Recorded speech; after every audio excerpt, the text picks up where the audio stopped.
We all would love to do that. I think that they know I'm serious, and by now I think they know I know the music.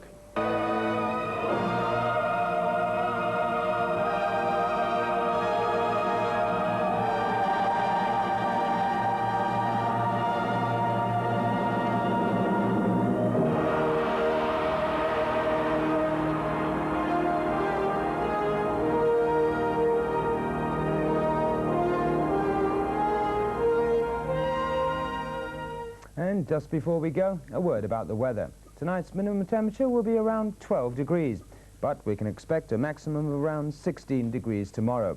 It'll be cloudy with bright periods.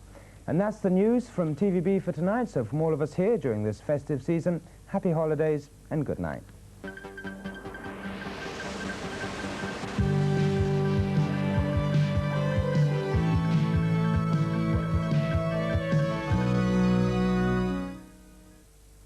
Next, 60 Minutes Plus. Tomorrow at 7:35, photography hints in What a Picture. At 8, Around America in Coast to Coast.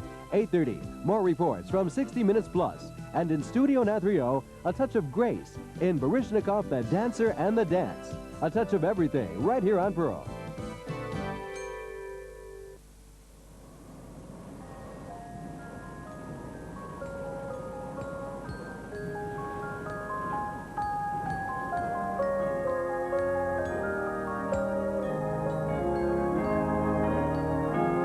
Merry Christmas from Hong Kong Bank. A new Vision saucepan has many advantages over an ordinary saucepan. It'll never stain and is easy to clean. Its handle can't work loose.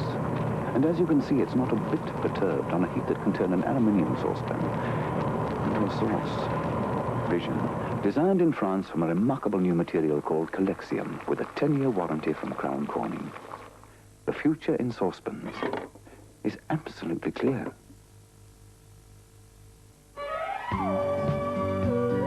This is the Mild 7. Smooth, mild, and rich in taste.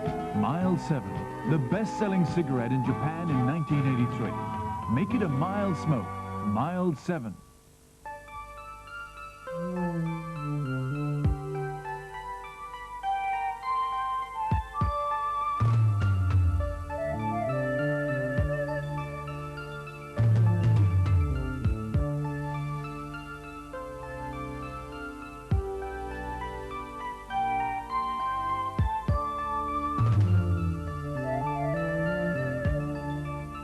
Celine, a reflection of your taste.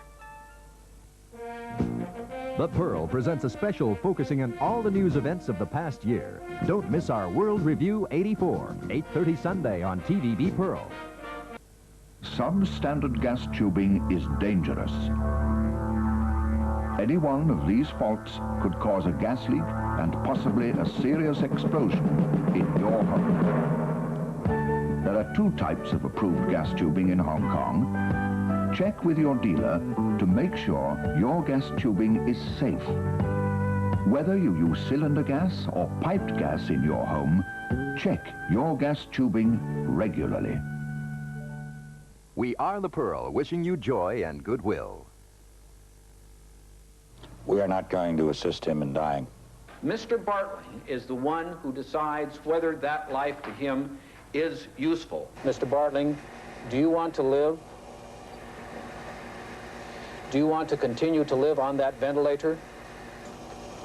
Do you understand that if that ventilator is discontinued or taken away, that you might die?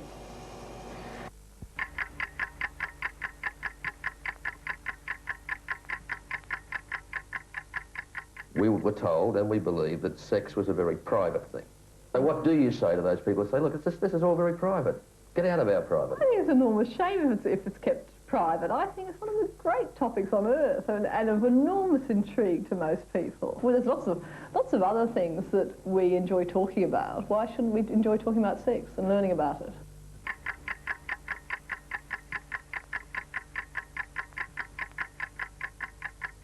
Since the 1982 law was passed, the government not only tolerates private enterprise, moonlighting jobs, and flexible state industry, it almost mandates it. That means high fashion and high quality. It means the anomaly of an open class of millionaires in one of the Soviet Union's Marxist bastions. Every system good for me, but make better the Hungarian life. And now this system make better the Hungarian life, and I like this system.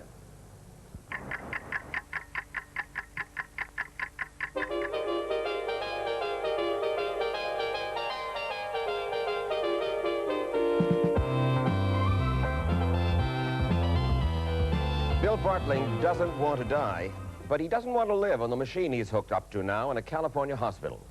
Bartling is 70 years old, and that machine prolongs his life.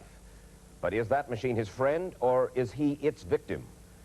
Each new medical machine, each new tool and skill, it seems, forces us to confront that dilemma again. What kind of life is worth living, worth saving? And who shall decide when it is time for a life to end?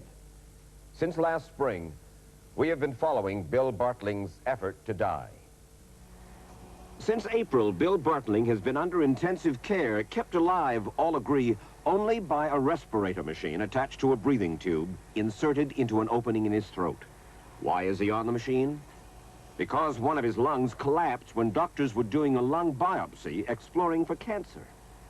They put him on the machine until the lung was reinflated, but by then his breathing muscles had grown weak, and now he needs the machine to breathe for him most of the time.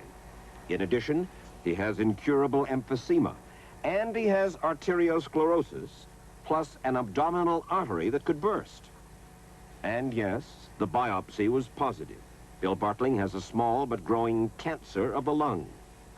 In that condition, with all of those ailments, William Bartling wants the doctors and this hospital, Glendale Adventist in Los Angeles, to stop prolonging his life through the use of a respirator.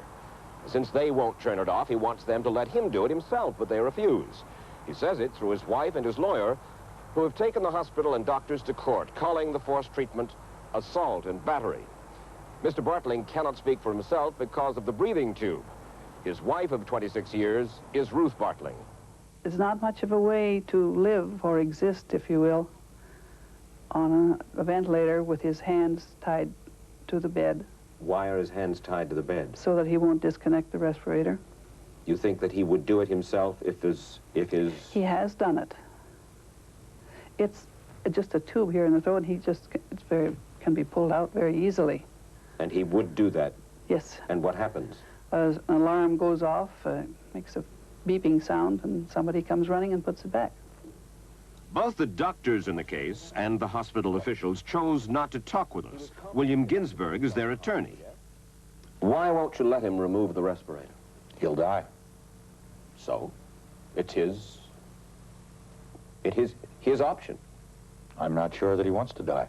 He's not in imminent danger of death from any of the diseases that he has. It is only the removal of the ventilator that will cause his death. And that would cause his death? We believe that. Medically, the physicians in this hospital have stated that the removal of the ventilator would indeed cause his death within minutes or hours. Would that be a quick, serene death? A horrible death. He would die from asphyxiation. It would be a terrible death.